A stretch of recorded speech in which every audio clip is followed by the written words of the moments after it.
ಇವತ್ತು ಕೋಗಿಲು ಬಡಾವಣೆ ವಿಚಾರದಲ್ಲಿ ಕೇರಳ ಮತ್ತು ಕರ್ನಾಟಕದ ನಡುವೆ ಕದನವೇ ಶುರುವಾಗ್ತಾ ಇದೆ. ಮಾತಿನ ಮೂಲಕ ಟಾಕ್ ಫೈಟ್ಗಳು ಶುರುವಾಗ್ತಾ ಇದೆ. ಟ್ವೀಟ್ನಲ್ಲೂ ಕೂಡ ವಾರಗಳು ಶುರುವಾಗ್ತಾ ಇದೆ. ಇದರ ನಡುವೆ ಸಿಎಂ ಮತ್ತು ಕೇರಳ ಸಿಎಂ ಇಬ್ಬರು ಕೂಡ ಮುಖಾಮುಖಿಯಾಗಿದ್ದಾರೆ. ಕೇರಳ ಸಿಎಂ ಪಿಣರಾಯಿ ವಿಜಯನ್ ಅವರು, ಅದೇ ರೀತಿಯಲ್ಲಿ ಮತ್ತೊಂದು ಕಡೆ ಕರ್ನಾಟಕದ ಸಿಎಂ ಸಿದ್ದರಾಮಯ್ಯ ಇಬ್ಬರು ಕೂಡ ಮುಖಾಮುಖಿಯಾಗಿದ್ದಾರೆ. ಒಂದೇ ವೇದಿಕೆಯಲ್ಲಿ ಕಾಣಿಸಿಕೊಂಡಿದ್ದಾರೆ. ಇವತ್ತು ತಮ್ಮ ಅಧಿಕೃತ ಎಕ್ಸ್ ಖಾತೆಯಲ್ಲಿ ಎರಡೂ ರಾಜ್ಯದಲ್ಲೂ ಕೂಡ ಒಂದು ರೀತಿಯಲ್ಲಿ ಟ್ವಿಟರ್ನಲ್ಲಿ ಪೋಸ್ಟ್ ವಾರ್ಗಳು ಶುರುವಾಗಿದೆ. ಅಲ್ಲಿ ತಮಿಳುನಾಡಿನ ತಿರುವನಂತಪುರಂನಲ್ಲಿ ಒಂದು ಕಾರ್ಯಕ್ರಮದ ವೇದಿಕೆಯಲ್ಲಿ ಇಬ್ಬರು ಕೂಡ ಮುಖಾಮುಖಿಯಾಗಿದ್ದಾರೆ. ಇಬ್ಬರು ಶೇಕ್ ಹ್ಯಾಂಡ್ ಅನ್ನು ಕೂಡ ಮಾಡಿಕೊಂಡಿದ್ದಾರೆ. ಉಭಯ ಕುಶಲೋಪರಿಯನ್ನು ಕೂಡ ವಿಚಾರಿಸಿಕೊಂಡಿದ್ದಾರೆ. ದೃಶ್ಯಗಳಲ್ಲಿ ಕೂಡ ಗಮನಿಸ್ತಾ ಇದ್ದೀವಿ. ಒಂದೇ ವೇದಿಕೆಯಲ್ಲಿ ಇಬ್ಬರು ಮುಖ್ಯಮಂತ್ರಿಗಳು ಕಾಣಿಸಿಕೊಂಡಿರೋದು. ಇಲ್ಲಿ ಕೋಗಿಲು ಬಡಾವಣೆಯ ಶೆಡ್ ತೆರವಿನ ವಿಚಾರದಲ್ಲಿ ಜಟಾಪಟಿ ನಡೀತಾ ಇದೆ. ಆ ಕಡೆ ಇಬ್ಬರು ಒಂದೇ ವೇದಿಕೆಯಲ್ಲಿ ಉಭಯ ಕುಶಲೋಪರಿಯನ್ನು ವಿಚಾರಿಸಿಕೊಂಡಿದ್ದಾರೆ. ತಮಿಳುನಾಡಿನ ತಿರುವನಂತಪುರಂನಲ್ಲಿ ನಡೆದಂತಹ ಕಾರ್ಯಕ್ರಮದಲ್ಲಿ ಇಬ್ಬರು ಭಾಗಿಯಾಗಿ ಇಬ್ಬರು ಖುಷಿಯಾಗಿ ಮಾತಾಡಿದ್ದಾರೆ. ಕೋಗಿಲು ಪ್ರದೇಶದಲ್ಲಿ ಗುಡಿಸಲು ತೆರವು ಪ್ರಕರಣಕ್ಕೆ ಸಂಬಂಧಪಟ್ಟಂತೆ ಅನಧಿಕೃತ ಇರಬಹುದು, ಹಾಗಾಗಿ ತೆರವನ್ನಗೊಳಿಸಿದ್ದಾರೆ. ಹೀಗಂತ ಸಚಿವ ಸತೀಶ್ ಜಾರಕಿಹೊಳಿ ಅವರು ಸ್ಫೋಟಕ ಹೇಳಿಕೆಯನ್ನು ಕೊಟ್ಟಿದ್ದಾರೆ. ಬಿಜೆಪಿಯವರ ಕಾಲದಲ್ಲಿ ಬಡಾವಣೆ ಆಗಿರಬಹುದೇನೋ, ಬಂಗಾಳದಲ್ಲೂ 10,000 ಬಾಂಗ್ಲಾದವರು ಇರಬಹುದು, ಅವರು ಪಶ್ಚಿಮ ಬಂಗಾಳಿಗಳ ಬಾಂಗ್ಲಾದವರ ಪತ್ತೆ ಆಗಬೇಕು ಅಂತ ಕೇಳಿದ್ದಾರೆ. ಸ್ಫೋಟಕ ಹೇಳಿಕೆಯನ್ನ ಕೊಟ್ಟಿದ್ದಾರೆ ಸಚಿವ ಸತೀಶ್ ಜಾರಕಿಹೊಳಿ ಅವರು. ಚರ್ಚೆ ಮಾಡೋ ವಿಷಯ ಅಲ್ಲ, ಅದು ಅನಧಿಕೃತ ಇರಬಹುದು, ತೆಗೆದಿದ್ದಾರೆ. ಅವ್ರು ಪರ್ಯಾಯ ಮಾಡ್ತು ಅಂತ ಹೇಳಿದ್ದಾರೆ. ಅಲ್ಲಿಗೆ ಮುಗಿದೋದ ವಿಷಯ ಅಲ್ಲ. ಅದ್ರ ಯಾವ ರೀತಿ ನಿಮ್ಮ ಅನಿಸಿಕೆ ಏನಂತ ಏನು? ಬಿಜೆಪಿ ಅವರು ನಿಯೋಗ ಹೊರಟಿದ್ದಾರೆ ಸರ್. ಎದಕ್ಕೆ ಏನಿಲ್ಲ ಅಂದ್ಮೇಲೆ ಅವ್ರು ಯಾಕೆ ಹೊರಟಿರ್ತಾರೆ? ಯಾವ್ದ್ರೆ ಬಿಜೆಪಿ ಅವರು ಅಲ್ಲ, ಅದನ್ನ ಅವ್ರನ್ನ ಕೇಳಬೇಕಲ್ಲ. ಅದಕ್ಕೆ ಕೊಟ್ಟಾರ ಅವ್ರಿಗೆ ಗೊತ್ತ್ರಿ. ಅದಕ್ಕೆ ಕೊಂಡ್ರೆ ಈಗ ನಮ್ಮ ಪಾರ್ಟಿ ಇತ್ತು, ಅದು ಅನಧಿಕೃತ ಅಂತ ತೆರವುಗೊಳಿಸಿದ್ದಾರೆ. ರಾಜ್ಯ ಸರ್ಕಾರಕ್ಕೆ ಪರ್ಯಾಯವಾಗಿ ಅವ್ರಿಗೆ ವ್ಯವಸ್ಥೆ ಮಾಡಿಕೊಡ್ತು ಅಂತ ಹೇಳಿದ್ದಾರೆ. ಅಷ್ಟಕ್ಕೆ ಮುಗಿದು ವಿಚಾರ. ಈಗ ಮುಂದೆ ಏನು ಹೊರಿಸಿದ್ರೆ ಅದು ಹಣ ಪಡೆದು ಅಕ್ರಮ ಶೆಡ್ ನಿರ್ಮಾಣ ಮಾಡಿದ್ದಾರೆ. ಇದರಲ್ಲಿ ಕಾಂಗ್ರೆಸ್ ಮುಖಂಡ ಇವರು ಅವರೇ ಕಿಂಗ್ ಪಿನ್ ಅಂತ ಹೇಳಿ ಅಶೋಕ್ ಹೇಳಿದ್ದಾರೆ. ಇರ್ಬೋದು, ಅವ್ರ ಕಾಲ್ನಾಗ ಆಗಿರ್ಬೋದು. ಯಾರ ಕಾಲ್ನಾಗ ಇದನ್ನ ಗೊತ್ತಿಲ್ಲ. ಅವ್ರ ಕಾಲ್ನಾಗ ಆಗಿರ್ಬೋದು. ಅವ್ರು ಯಾಕಂದ್ರೆ ಒಂದು ಬಡಾವಣೆ ಆಗ್ಬೇಕಾರೆ ಸುಮಾರು 20-30 ವರ್ಷದಿಂದ ಇರ್ತದೆ. ಅವ್ರ ಸರ್ಕಾರ ಇತ್ತು, ನಮ್ಮ ಸರ್ಕಾರ ಇತ್ತು. ಸೊ ಅದಕ್ಕೊಂದು ಹೆಂಗ್ ಗೊತ್ತಾಗೋದ್ರಿ? ನಾವೇ ಮಾಡಿದ್ವಿ, ಅವರೇ ಮಾಡ್ತಾರೆ. ಮಾಡಿದ್ ನಿಜ, ಅವ್ರು ಮಾಡಿದ್ ನಿಜ. ಅದು ನಮಗೆ ಅವ್ರ ಸರ್ಕಾರದಲ್ಲೇ ಆಗಿರ್ಬೋದ್ರಿ. ಸೊ ಅದೀಗ ಮುಗಿದೋದ ಅಧ್ಯಾಯ. ಅದ್ರ ಬಗ್ಗೆ ಏನು ಚರ್ಚೆ ಮಾಡೋದ ಅವಶ್ಯಕತೆ ಇಲ್ಲ. ಸರ್ಕಾರದ ಅನಧಿಕೃತ ಅಂತ ಕೇಳಿದ್ರು. ಇವತ್ತು ಕೋಗಿಲು ಬಡಾವಣೆ ವಿಚಾರದಲ್ಲಿ ಕೇರಳ ಮತ್ತು ಕರ್ನಾಟಕದ ನಡುವೆ ಕದನವೇ ಶುರುವಾಗ್ತಾ ಇದೆ. ಮಾತಿನ ಮೂಲಕ ಟಾಕ್ ಫೈಟ್ಗಳು ಶುರುವಾಗ್ತಾ ಇದೆ. ಟ್ವೀಟ್ನಲ್ಲೂ ಕೂಡ ವಾರಗಳು ಶುರುವಾಗ್ತಾ ಇದೆ. ಇದರ ನಡುವೆ ಸಿಎಂ ಮತ್ತು ಕೇರಳ ಸಿಎಂ ಇಬ್ಬರು ಕೂಡ ಮುಖಾಮುಖಿಯಾಗಿದ್ದಾರೆ. ಕೇರಳ ಸಿಎಂ ಪಿಣರಾಯಿ ವಿಜಯನ್ ಅವರು, ಅದೇ ರೀತಿಯಲ್ಲಿ ಮತ್ತೊಂದು ಕಡೆ ಕರ್ನಾಟಕದ ಸಿಎಂ ಸಿದ್ದರಾಮಯ್ಯ ಇಬ್ಬರು ಕೂಡ ಮುಖಾಮುಖಿಯಾಗಿದ್ದಾರೆ. ಒಂದೇ ವೇದಿಕೆಯಲ್ಲಿ ಕಾಣಿಸಿಕೊಂಡಿದ್ದಾರೆ. ಇವತ್ತು ತಮ್ಮ ಅಧಿಕೃತ ಎಕ್ಸ್ ಖಾತೆಯಲ್ಲಿ ಎರಡೂ ರಾಜ್ಯದಲ್ಲೂ ಕೂಡ ಒಂದು ರೀತಿಯಲ್ಲಿ ಟ್ವಿಟರ್ನಲ್ಲಿ ಪೋಸ್ಟ್ ವಾರ್ಗಳು ಶುರುವಾಗಿದೆ. ಅಲ್ಲಿ ತಮಿಳುನಾಡಿನ ತಿರುವನಂತಪುರಂನಲ್ಲಿ ಒಂದು ಕಾರ್ಯಕ್ರಮದ ವೇದಿಕೆಯಲ್ಲಿ ಇಬ್ಬರು ಕೂಡ ಮುಖಾಮುಖಿಯಾಗಿದ್ದಾರೆ. ಇಬ್ಬರು ಶೇಕ್ ಹ್ಯಾಂಡ್ ಅನ್ನು ಕೂಡ ಮಾಡಿಕೊಂಡಿದ್ದಾರೆ. ಉಭಯ ಕುಶಲೋಪರಿಯನ್ನು ಕೂಡ ವಿಚಾರಿಸಿಕೊಂಡಿದ್ದಾರೆ. ದೃಶ್ಯಗಳಲ್ಲಿ ಕೂಡ ಗಮನಿಸ್ತಾ ಇದ್ದೀವಿ. ಒಂದೇ ವೇದಿಕೆಯಲ್ಲಿ ಇಬ್ಬರು ಮುಖ್ಯಮಂತ್ರಿಗಳು ಕಾಣಿಸಿಕೊಂಡಿರೋದು. ಇಲ್ಲಿ ಕೋಗಿಲು ಬಡಾವಣೆಯ ಶೆಡ್ ತೆರವಿನ ವಿಚಾರದಲ್ಲಿ ಜಟಾಪಟಿ ನಡೀತಾ ಇದೆ. ಆ ಕಡೆ ಇಬ್ಬರು ಒಂದೇ ವೇದಿಕೆಯಲ್ಲಿ ಉಭಯ ಕುಶಲೋಪರಿಯನ್ನು ವಿಚಾರಿಸಿಕೊಂಡಿದ್ದಾರೆ. ತಮಿಳುನಾಡಿನ ತಿರುವನಂತಪುರಂನಲ್ಲಿ ನಡೆದಂತಹ ಕಾರ್ಯಕ್ರಮದಲ್ಲಿ ಇಬ್ಬರು ಭಾಗಿಯಾಗಿ ಇಬ್ಬರು ಖುಷಿಯಾಗಿ ಮಾತಾಡಿದ್ದಾರೆ. ಕೋಗಿಲು ಪ್ರದೇಶದಲ್ಲಿ ಗುಡಿಸಲು ತೆರವು ಪ್ರಕರಣಕ್ಕೆ ಸಂಬಂಧಪಟ್ಟಂತೆ ಅನಧಿಕೃತ ಇರಬಹುದು, ಹಾಗಾಗಿ ತೆರವನ್ನಗೊಳಿಸಿದ್ದಾರೆ. ಹೀಗಂತ ಸಚಿವ ಸತೀಶ್ ಜಾರಕಿಹೊಳಿ ಅವರು ಸ್ಫೋಟಕ ಹೇಳಿಕೆಯನ್ನ ಕೊಟ್ಟಿದ್ದಾರೆ. ಬಿಜೆಪಿಯವರ ಕಾಲದಲ್ಲಿ ಬಡಾವಣೆ ಆಗಿರಬಹುದೇನೋ, ಬಂಗಾಳದಲ್ಲೂ 10,000 ಬಾಂಗ್ಲಾದವರು ಇರಬಹುದು, ಅವರು ಪಶ್ಚಿಮ ಬಂಗಾಳಿಗಳ ಬಾಂಗ್ಲಾದವರ ಪತ್ತೆ ಆಗಬೇಕು ಅಂತ ಕೇಳಿದ್ದಾರೆ. ಸ್ಫೋಟಕ ಹೇಳಿಕೆಯನ್ನ ಕೊಟ್ಟಿದ್ದಾರೆ ಸಚಿವ ಸತೀಶ್ ಜಾರಕಿಹೊಳಿ ಅವರು. ಚರ್ಚೆ ಮಾಡೋ ವಿಷಯ ಅಲ್ಲ, ಅದು ಅನಧಿಕೃತ ಇರಬಹುದು, ತೆಗೆದಿದ್ದಾರೆ. ಅವ್ರು ಪರ್ಯಾಯ ಮಾಡ್ತು ಅಂತ ಹೇಳಿದ್ದಾರೆ. ಅಲ್ಲಿಗೆ ಮುಗಿದೋದ ವಿಷಯ ಅಲ್ಲ. ಅದ್ರ ಯಾವ ರೀತಿ ನಿಮ್ಮ ಅನಿಸಿಕೆ ಏನಂತ ಏನು? ಬಿಜೆಪಿ ಅವರು ನಿಯೋಗ ಹೊರಟಿದ್ದಾರೆ ಸರ್. ಎದಕ್ಕೆ ಏನಿಲ್ಲ ಅಂದ್ಮೇಲೆ ಅವ್ರು ಯಾಕೆ ಹೊರಟಿರ್ತಾರೆ? ಯಾವ್ದ್ರೆ ಬಿಜೆಪಿ ಅವರು ಅಲ್ಲ, ಅದನ್ನ ಅವ್ರನ್ನ ಕೇಳಬೇಕಲ್ಲ. ಅದಕ್ಕೆ ಕೊಟ್ಟಾರ ಅವ್ರಿಗೆ ಗೊತ್ತ್ರಿ. ಅದಕ್ಕೆ ಕೊಂಡ್ರೆ ಈಗ ನಮ್ಮ ಪಾರ್ಟಿ ಇತ್ತು, ಅದು ಅನಧಿಕೃತ ಅಂತ ತೆರವುಗೊಳಿಸಿದ್ದಾರೆ.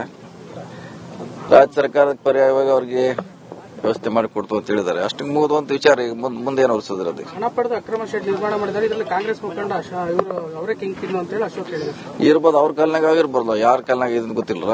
ಅವ್ರ ಕಾಲ್ನಾಗ ಆಗಿರ್ಬೋದು. ಅವ್ರು ಯಾಕಂದ್ರೆ ಒಂದು ಬಡಾವಣೆ ಆಗ್ಬೇಕಾರೆ ಸುಮಾರು 20-30 ವರ್ಷದಿಂದ ಇರ್ತದೆ. ಅವ್ರ ಸರ್ಕಾರ ಇತ್ತು, ನಮ್ಮ ಸರ್ಕಾರ ಇತ್ತು. ಸೊ ಅದಕ್ಕೊಂದು ಹೆಂಗ್ ಗೊತ್ತಾಗೋದ್ರಿ ನಾವೇ ಮಾಡಿದ್ವಿ ಅವರೇ ಮಾಡ್ತಾರೆ. ಮಾಡಿದ್ ನಿಜ, ಅವ್ರು ಮಾಡಿದ್ ನಿಜ. ಅದು ನಮಗೆ ಅವ್ರ ಸರ್ಕಾರದಲ್ಲೇ ಆಗಿರ್ಬೋದ್ರಿ. ಸೊ ಅದೀಗ ಮುಗಿದೋದ ಅಧ್ಯಾಯ. ಅದ್ರ ಬಗ್ಗೆ ಏನು ಚರ್ಚೆ ಮಾಡೋದ ಅವಶ್ಯಕತೆ ಇಲ್ಲ. ಸರ್ಕಾರದ ಅಧಿಕೃತ ಅಂತ ಕೇಳಿದ್ರು. ಇವತ್ತು ಕೋಗಿಲು ಬಡಾವಣೆ ವಿಚಾರದಲ್ಲಿ ಕೇರಳ ಮತ್ತು ಕರ್ನಾಟಕದ ನಡುವೆ ಕದನವೇ ಶುರುವಾಗ್ತಾ ಇದೆ.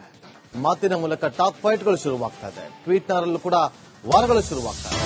ಇದರ ನಡುವೆ ಸಿಎಂ ಮತ್ತು ಕೇರಳ ಸಿಎಂ ಇಬ್ರು ಕೂಡ ಮುಖಾಮುಖಿಯಾಗಿದ್ದಾರೆ. ಕೇರಳ ಸಿಎಂ ಪಿಣರಾಯಿ ವಿಜಯನ್ ಅವರು, ಅದೇ ರೀತಿಯಲ್ಲಿ ಮತ್ತೊಂದು ಕಡೆ ಕರ್ನಾಟಕದ ಸಿಎಂ ಸಿದ್ದರಾಮಯ್ಯ ಇಬ್ರು ಕೂಡ ಮುಖಾಮುಖಿಯಾಗಿದ್ದಾರೆ. ಒಂದೇ ವೇದಿಕೆಯಲ್ಲಿ ಕಾಣಿಸಿಕೊಂಡಿದ್ದಾರೆ. ಇವತ್ತು ತಮ್ಮ ಅಧಿಕೃತ ಎಕ್ಸ್ ಖಾತೆಯಲ್ಲಿ ಎರಡೂ ರಾಜ್ಯದಲ್ಲೂ ಕೂಡ ಒಂದು ರೀತಿಯಲ್ಲಿ ಟ್ವಿಟರ್ನಲ್ಲಿ ಪೋಸ್ಟ್ ವಾರ್ಗಳು ಶುರುವಾಗಿದೆ. ಅಲ್ಲಿ ತಮಿಳುನಾಡಿನ ತಿರುವನಂತಪುರಂನಲ್ಲಿ ಒಂದು ಕಾರ್ಯಕ್ರಮದ ವೇದಿಕೆಯಲ್ಲಿ ಇಬ್ರು ಕೂಡ ಮುಖಾಮುಖಿಯಾಗಿದ್ದಾರೆ. ಇಬ್ಬರು ಶೇಕ್ ಹ್ಯಾಂಡ್ ಅನ್ನು ಕೂಡ ಮಾಡಿಕೊಂಡಿದ್ದಾರೆ. ಉಭಯ ಕುಶಲೋಪರಿಯನ್ನು ಕೂಡ ವಿಚಾರಿಸಿಕೊಂಡಿದ್ದಾರೆ. ದೃಶ್ಯಗಳಲ್ಲಿ ಕೂಡ ಗಮನಿಸ್ತಾ ಇದ್ದೀವಿ. ಒಂದೇ ವೇದಿಕೆಯಲ್ಲಿ ಇಬ್ಬರು ಮುಖ್ಯಮಂತ್ರಿಗಳು ಕಾಣಿಸಿಕೊಂಡಿರೋದು. ಇಲ್ಲಿ ಕೋಗಿಲು ಬಡಾವಣೆಯ ಶೆಡ್ ತೆರವಿನ ವಿಚಾರದಲ್ಲಿ ಜಟಾಪಟಿ ನಡೀತಾ ಇದೆ. ಆ ಕಡೆ ಇಬ್ರು ಒಂದೇ ವೇದಿಕೆಯಲ್ಲಿ ಉಭಯ ಕುಶಲೋಪರಿಯನ್ನು ವಿಚಾರಿಸಿಕೊಂಡಿದ್ದಾರೆ. ತಮಿಳುನಾಡಿನ ತಿರುವನಂತಪುರಂನಲ್ಲಿ ನಡೆದಂತಹ ಕಾರ್ಯಕ್ರಮದಲ್ಲಿ ಇಬ್ಬರು ಭಾಗಿಯಾಗಿ ಇಬ್ಬರು ಖುಷಿಯಾಗಿ ಮಾತಾಡಿದ್ದಾರೆ. ಕೋಗಿಲು ಪ್ರದೇಶದಲ್ಲಿ ಗುಡಿಸಲು ತೆರವು ಪ್ರಕರಣಕ್ಕೆ ಸಂಬಂಧಪಟ್ಟಂತೆ ಅನಧಿಕೃತ ಇರಬಹುದು, ಹಾಗಾಗಿ ತೆರವನ್ನಗೊಳಿಸಿದ್ದಾರೆ. ಹೀಗಂತ ಸಚಿವ ಸತೀಶ್ ಜಾರಕಿಹೊಳಿ ಅವರು ಸ್ಫೋಟಕ ಹೇಳಿಕೆಯನ್ನು ಕೊಟ್ಟಿದ್ದಾರೆ. ಬಿಜೆಪಿಯವರ ಕಾಲದಲ್ಲಿ ಬಡಾವಣೆ ಆಗಿರಬಹುದೇನೋ, ಬಂಗಾಳದಲ್ಲೂ 10,000 ಬಾಂಗ್ಲಾದವರು ಇರಬಹುದು, ಅವರು ಪಶ್ಚಿಮ ಬಂಗಾಳಿಗಳ ಬಾಂಗ್ಲಾದವರ ಪತ್ತೆ ಆಗಬೇಕು ಅಂತ ಕೇಳಿದ್ದಾರೆ. ಸ್ಫೋಟಕ ಹೇಳಿಕೆಯನ್ನ ಕೊಟ್ಟಿದ್ದಾರೆ ಸಚಿವ ಸತೀಶ್ ಜಾರಕಿಹೊಳಿ ಅವರು. ಚರ್ಚೆ ಮಾಡೋ ವಿಷಯ ಅಲ್ಲ ಅದು. ಅನಧಿಕೃತ ಇರಬಹುದು, ತೆಗೆದಿದ್ದಾರೆ. ಅವ್ರು ಪರ್ಯಾಯ ಮಾಡ್ತು ಅಂತ ಹೇಳಿದ್ದಾರೆ. ಅಲ್ಲಿಗೆ ಮುಗಿದೋದ ವಿಷಯ ಅಲ್ಲ. ಅದ್ರ ಯಾವ ರೀತಿ ನಿಮ್ಮ ಅನಿಸಿಕೆ ಏನಂತ ಏನು? ಬಿಜೆಪಿ ಅವರು ನಿಯೋಗ ಹೊರಟಿದ್ದಾರೆ ಸರ್. ಎದಕ್ಕೆ ಏನಿಲ್ಲ ಅಂದ್ಮೇಲೆ ಅವ್ರು ಯಾಕೆ ಹೊರಟಿರ್ತಾರೆ? ಯಾವ್ದ್ರೆ ಬಿಜೆಪಿ ಅವರು ಅಲ್ಲ, ಅದನ್ನ ಅವ್ರನ್ನ ಕೇಳಬೇಕಲ್ಲ. ಅದಕ್ಕೆ ಕೊಟ್ಟಾರ ಅವ್ರಿಗೆ ಗೊತ್ತ್ರಿ. ಅದಕ್ಕೆ ಕೊಂಡ್ರೆ ಈಗ ನಮ್ಮ ಪಾರ್ಟಿ ಇತ್ತು, ಅದು ಅನಧಿಕೃತ ಅಂತ ತೆರವುಗೊಳಿಸಿದ್ದಾರೆ. ರಾಜ್ಯ ಸರ್ಕಾರದ ಪರ್ಯಾಯವಾಗಿ ಅವ್ರಿಗೆ ವ್ಯವಸ್ಥೆ ಮಾಡಿ ಕೊಡ್ತು ಅಂತ ಹೇಳಿದ್ದಾರೆ. ಅಷ್ಟಕ್ಕೆ ಮುಗಿದುವಂತ ವಿಚಾರ. ಈಗ ಮುಂದೆ ಏನು ಹೊರಿಸಿದ್ರೆ ಅದು ಹಣ ಪಡೆದು ಅಕ್ರಮ ಶೆಡ್ ನಿರ್ಮಾಣ ಮಾಡಿದ್ದಾರೆ. ಇದರಲ್ಲಿ ಕಾಂಗ್ರೆಸ್ ಮುಖಂಡ ಇವರು ಅವರೇ ಕಿಂಗ್ ಪಿನ್ ಅಂತ ಹೇಳಿ ಅಶೋಕ್ ಹೇಳಿದ್ದಾರೆ. ಇರ್ಬೋದು, ಅವ್ರ ಕಾಲ್ನಾಗ ಆಗಿರ್ಬೋದು, ಯಾರ ಕಾಲ್ನಾಗ ಇದನ್ನ ಗೊತ್ತಿಲ್ಲ. ಅವ್ರ ಕಾಲ್ನಾಗ ಆಗಿರ್ಬೋದು. ಅವ್ರು ಯಾಕಂದ್ರೆ ಒಂದು ಬಡಾವಣೆ ಆಗ್ಬೇಕಾರೆ ಸುಮಾರು 20-30 ವರ್ಷದಿಂದ ಇರ್ತದೆ. ಅವ್ರ ಸರ್ಕಾರ ಇತ್ತು, ನಮ್ಮ ಸರ್ಕಾರ ಇತ್ತು. ಸೊ ಅದಕ್ಕೊಂದು ಹೆಂಗ್ ಗೊತ್ತಾಗೋದ್ರಿ ನಾವೇ ಮಾಡಿದ್ವಿ ಅವರೇ ಮಾಡ್ತಾರೆ. ಮಾಡಿದ್ ನಿಜ, ಅವ್ರು ಮಾಡಿದ್ ನಿಜ. ಅದು ನಮಗೆ ಅವ್ರ ಸರ್ಕಾರದಲ್ಲೇ ಆಗಿರ್ಬೋದ್ರಿ. ಸೊ ಅದೀಗ ಮುಗಿದೋದ ಅಧ್ಯಾಯ. ಅದ್ರ ಬಗ್ಗೆ ಏನು ಚರ್ಚೆ ಮಾಡೋದ ಅವಶ್ಯಕತೆ ಇಲ್ಲ. ಸರ್ಕಾರದ ಅಧಿಕೃತ ಅಂತ ಕೇಳಿದ್ರು. ಇವತ್ತು ಕೋಗಿಲು ಬಡಾವಣೆ ವಿಚಾರದಲ್ಲಿ ಕೇರಳ ಮತ್ತು ಕರ್ನಾಟಕದ ನಡುವೆ ಕದನವೇ ಶುರುವಾಗ್ತಾ ಇದೆ. ಮಾತಿನ ಮೂಲಕ ಟಾಕ್ ಫೈಟ್ಗಳು ಶುರುವಾಗ್ತಾ ಇದೆ. ಟ್ವೀಟ್ನರಲ್ಲೂ ಕೂಡ ವಾರಗಳು ಶುರುವಾಗ್ತಾ ಇದೆ. ಇದರ ನಡುವೆ ಸಿಎಂ ಮತ್ತು ಕೇರಳ ಸಿಎಂ ಇಬ್ರು ಕೂಡ ಮುಖಾಮುಖಿಯಾಗಿದ್ದಾರೆ. ಕೇರಳ ಸಿಎಂ ಪಿಣರಾಯಿ ವಿಜಯನ್ ಅವರು, ಅದೇ ರೀತಿಯಲ್ಲಿ ಮತ್ತೊಂದು ಕಡೆ ಕರ್ನಾಟಕದ ಸಿಎಂ ಸಿದ್ದರಾಮಯ್ಯ ಇಬ್ರು ಕೂಡ ಮುಖಾಮುಖಿಯಾಗಿದ್ದಾರೆ. ಒಂದೇ ವೇದಿಕೆಯಲ್ಲಿ ಕಾಣಿಸಿಕೊಂಡಿದ್ದಾರೆ. ಇವತ್ತು ತಮ್ಮ ಅಧಿಕೃತ ಎಕ್ಸ್ ಖಾತೆಯಲ್ಲಿ ಎರಡೂ ರಾಜ್ಯದಲ್ಲೂ ಕೂಡ ಒಂದು ರೀತಿಯಲ್ಲಿ ಟ್ವಿಟರ್ನಲ್ಲಿ ಪೋಸ್ಟ್ ವಾರ್ಗಳು ಶುರುವಾಗಿದೆ. ಅಲ್ಲಿ ತಮಿಳುನಾಡಿನ ತಿರುವನಂತಪುರಂನಲ್ಲಿ ಒಂದು ಕಾರ್ಯಕ್ರಮದ ವೇದಿಕೆಯಲ್ಲಿ ಇಬ್ರು ಕೂಡ ಮುಖಾಮುಖಿಯಾಗಿದ್ದಾರೆ. ಇಬ್ಬರು ಶೇಕ್ ಹ್ಯಾಂಡ್ ಅನ್ನು ಕೂಡ ಮಾಡಿಕೊಂಡಿದ್ದಾರೆ. ಉಭಯ ಕುಶಲೋಪರಿಯನ್ನು ಕೂಡ ವಿಚಾರಿಸಿಕೊಂಡಿದ್ದಾರೆ. ದೃಶ್ಯಗಳಲ್ಲಿ ಕೂಡ ಗಮನಿಸ್ತಾ ಇದ್ದೀವಿ. ಒಂದೇ ವೇದಿಕೆಯಲ್ಲಿ ಇಬ್ಬರು ಮುಖ್ಯಮಂತ್ರಿಗಳು ಕಾಣಿಸಿಕೊಂಡಿರೋದು. ಇಲ್ಲಿ ಕೋಗಿಲು ಬಡಾವಣೆಯ ಶೆಡ್ ತೆರವಿನ ವಿಚಾರದಲ್ಲಿ ಜಟಾಪಟಿ ನಡೀತಾ ಇದೆ. ಆ ಕಡೆ ಇಬ್ರು ಒಂದೇ ವೇದಿಕೆಯಲ್ಲಿ ಉಭಯ ಕುಶಲೋಪರಿಯನ್ನು ವಿಚಾರಿಸಿಕೊಂಡಿದ್ದಾರೆ. ತಮಿಳುನಾಡಿನ ತಿರುವನಂತಪುರಂನಲ್ಲಿ ನಡೆದಂತಹ ಕಾರ್ಯಕ್ರಮದಲ್ಲಿ ಇಬ್ಬರು ಭಾಗಿಯಾಗಿ ಇಬ್ಬರು ಖುಷಿಯಾಗಿ ಮಾತಾಡಿದ್ದಾರೆ. ಕೋಗಿಲು ಪ್ರದೇಶದಲ್ಲಿ ಗುಡಿಸಲು ತೆರವು ಪ್ರಕರಣಕ್ಕೆ ಸಂಬಂಧಪಟ್ಟಂತೆ ಅನಧಿಕೃತ ಇರಬಹುದು, ಹಾಗಾಗಿ ತೆರವನ್ನಗೊಳಿಸಿದ್ದಾರೆ. ಹೀಗಂತ ಸಚಿವ ಸತೀಶ್ ಜಾರಕಿಹೊಳಿ ಅವರು ಸ್ಫೋಟಕ ಹೇಳಿಕೆಯನ್ನು ಕೊಟ್ಟಿದ್ದಾರೆ.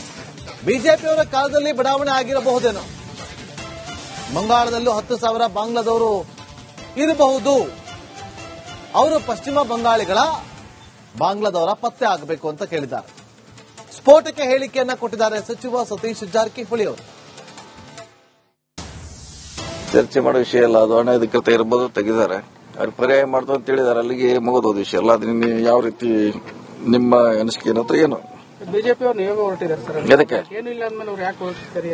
ಯಾವ್ದ್ರೆ ಬಿಜೆಪಿ ಅವರು ಅಲ್ಲ, ಅದನ್ನ ಅವ್ರನ್ನೇ ಕೇಳ್ಬೇಕಲ್ಲ. ಅದಕ್ಕೆ ಕೊಟ್ಟಾರ ಅವ್ರಿಗೆ ಗೊತ್ತ್ರಿ, ಅದಕ್ಕೆ ಕೊಂಡ್ರೆ. ಈಗ ನಮ್ಮ ಪಾರ್ಟಿ ಇತ್ತು, ಅದು ಅನಧಿಕೃತ ಅಂತ ತೆರವುಗೊಳಿಸಿದ್ದಾರೆ.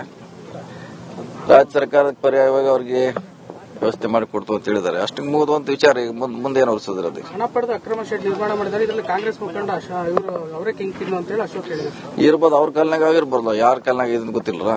ಅವ್ರ ಕಾಲ್ನಾಗ ಆಗಿರ್ಬೋದು. ಅವ್ರು ಯಾಕಂದ್ರೆ ಒಂದು ಬಡಾವಣೆ ಆಗ್ಬೇಕಾರೆ ಸುಮಾರು 20-30 ವರ್ಷದಿಂದ ಇರ್ತದೆ. ಅವ್ರ ಸರ್ಕಾರ ಇತ್ತು, ನಮ್ಮ ಸರ್ಕಾರ ಇತ್ತು. ಸೊ ಅದಕ್ಕೊಂದು ಹೆಂಗ್ ಗೊತ್ತಾಗೋದ್ರಿ, ನಾವೇ ಮಾಡಿದ್ವಿ, ಅವರೇ ಮಾಡ್ತಾರೆ. ಮಾಡಿದ್ ನಿಜ, ಅವ್ರು ಮಾಡಿದ್ ನಿಜ. ಅದು ನಮಗೆ ಅವ್ರ ಸರ್ಕಾರದಲ್ಲೇ ಆಗಿರ್ಬೋದ್ರಿ. ಸೊ ಅದೀಗ ಮುಗಿದೋದ ಅಧ್ಯಾಯ. ಅದ್ರ ಬಗ್ಗೆ ಏನು ಚರ್ಚೆ ಮಾಡೋದ ಅವಶ್ಯಕತೆ ಇಲ್ಲ. ಸರ್ಕಾರದ ಅನಧಿಕೃತ ಅಂತ ಕೇಳಿದ್ರು, ಆದ್ರೂ ಕೂಡ